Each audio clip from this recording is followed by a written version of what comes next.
Hello friends, welcome to கல்ஃபினா blogs. இன்றைக்கி நம்ம ஒரு சூப்பரான சைட் டிஷ் ரெசிபி தான் பார்க்க போகிறோம். Creamy veg gravy.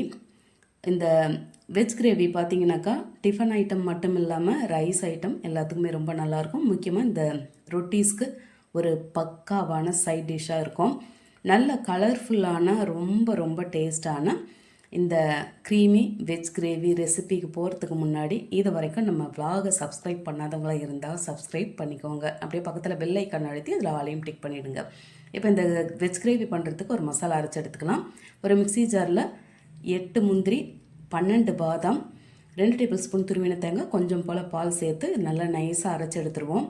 இந்த பாதாமையும் முந்திரியும் ஒரு 10 நிமிஷம் சுடு தண்ணியில் ஊற வச்சுட்டு அதுக்கப்புறமா நம்ம அரைச்சி எடுத்துக்கலாம். அப்போ தான் நைஸாக அரைப்பட்டு வரும்.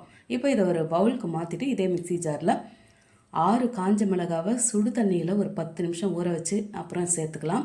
கூடவே 1 இன்ச் அளவுக்கு இஞ்சி, 12 பல் பூண்டு, கொஞ்சம் போல் தண்ணி சேர்த்து நல்லா நைஸாக இந்த மாதிரி அரைச்சி எடுத்துருவோம். சுடு தண்ணியில் ஊற வச்சா தான் நல்லா மிளகாய் அரைப்பட்டு வரும்.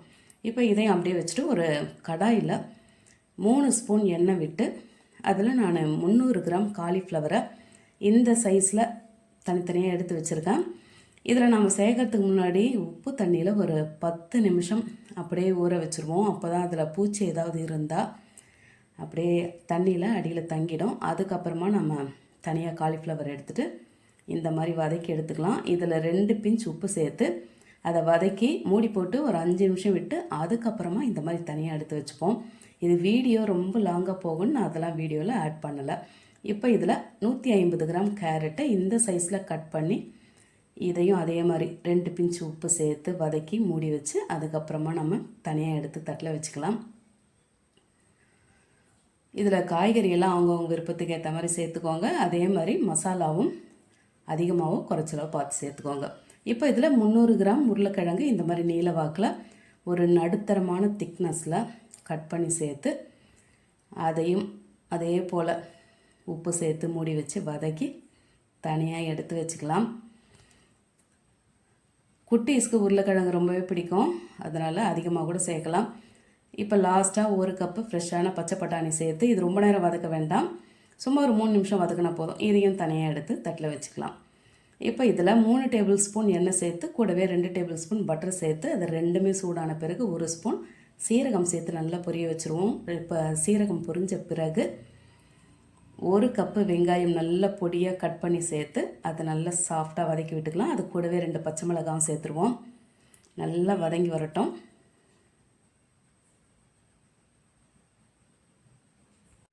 வெங்காயம் நல்லா வதங்கின பிறகு நம்ம அரைச்சி வச்சுருக்க அந்த மிளகாய் பேஸ்ட்டை சேர்த்துட்டு அதை மிளகாய் இஞ்சி பூண்டு பேஸ்ட்டை சேர்த்து நல்ல வாசனை வர்ற அளவுக்கு அப்படியே வதக்கி விட்டுருவோம். இது வதக்கும் போதே இந்த வாசனை பார்த்திங்கன்னா அவ்வளோ சூப்பராக இருக்கும்.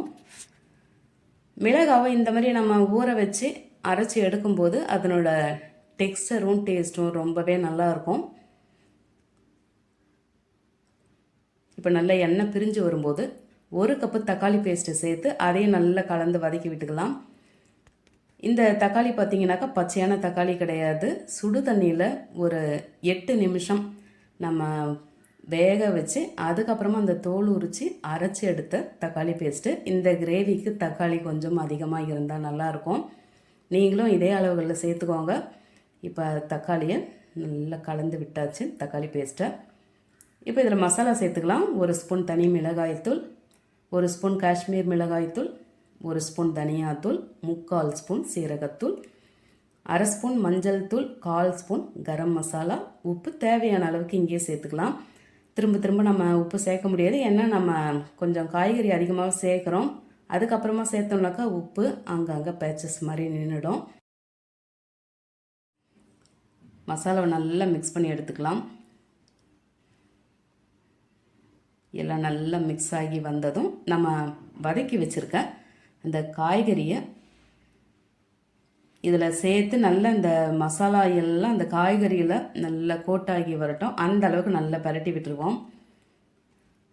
இதில் நம்ம மிளகாவும் அரைச்சிருக்கோம், 2வது இதில் மிளகாத்தூளும் சேர்த்துருக்கோம். காரம் அதிகமாக இருக்குமேன்னு யோசிக்காதீங்க, காரம் ரொம்பவே கரெக்டாக தான் இருக்கும். ஏன்னா இதில் நம்ம முந்திரி பாதாம் பேஸ்ட்டை வேறு சேர்க்குறோம், அதுவே கொஞ்சம் க்ரீமியாகவும் நல்ல ஸ்வீட்டாகவும் இருக்கும். அடுத்தது இதில் கேரட்டு பட்டாணியெல்லாம் சேர்க்குறோம், அதுவும் லைட்டான ஒரு ஸ்வீட்னஸோடு தான் இருக்கும், அதனால் காரம் அந்தளவு தெரியாது. இப்போ எல்லாத்தையும் நம்ம கலந்து விட்டாச்சு.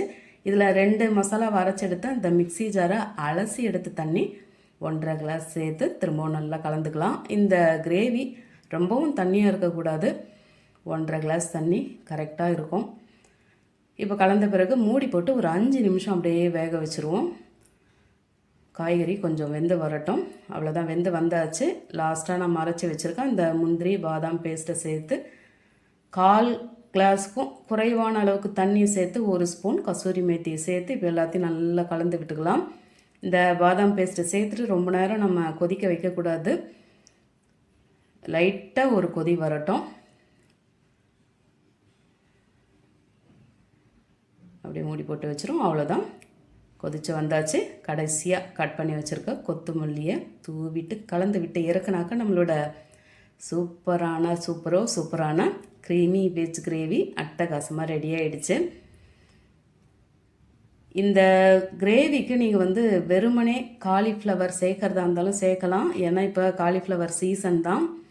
இருந்தாலும் நம்ம கூடவே இந்த கேரட்டு அப்புறம் இந்த பட்டாணி உருளைக்கிழங்குலாம் சேர்க்கும்போது அதனோட கலரும் அதனோட டேஸ்ட்டும் ரொம்ப சூப்பராக இருக்கும். அதே மாதிரி இதில் நீங்கள் காய்கறி கொஞ்சம் பெருசாகவே கட் பண்ணி சேர்த்துக்கோங்க. ரொம்ப பொடியாக சேர்த்துட்டிங்கன்னா அது ஒரு மாதிரி கூட்டு மாதிரி ஆகிடும். இந்த கிரேவியோட ஒரு ஸ்பெஷலே அந்த காய்கறியெல்லாம் பெருசாக கட் பண்ணி சேர்க்கறது தான். ரொம்பவே சூப்பரான இந்த க்ரீமி வெஜ் கிரேவி நம்ம plain rice, jeera rice, ghee rice, veg pulao, veg biryani எல்லாத்துக்குமே ரொம்ப நல்லாயிருக்கும். இது எல்லாத்தை விட இந்த ரொட்டீஸ் வெரைட்டி எல்லாத்துக்குமே நல்லாயிருக்கும். முக்கியமாக பட்டர் நான், நார்மல் நான், சப்பாத்தி, பூரி இது எல்லாத்துக்கும் நல்லாயிருக்கும். அதே மாதிரி சூடான இட்லி தோசை கூடவும் சாப்பிட ரொம்பவே நல்லாயிருக்கும். நீங்களும் இந்த சூப்பரான க்ரீமி வெஜ் கிரேவியை செய்து சாப்பிட்டு எப்படி இருந்ததுன்னு மறக்காமல் கமெண்ட்டில் சொல்லுங்கள். ரெசிபி பிடிச்சிருந்தால் லைக் பண்ணிவிட்டு அப்படியே இந்த வீடியோவை உங்கள் ஃபேமிலி அண்ட் ஃப்ரெண்ட்ஸுக்கு ஷேர் பண்ணிக்கோங்க. தேங்க்ஸ் ஃபார் வாட்சிங்.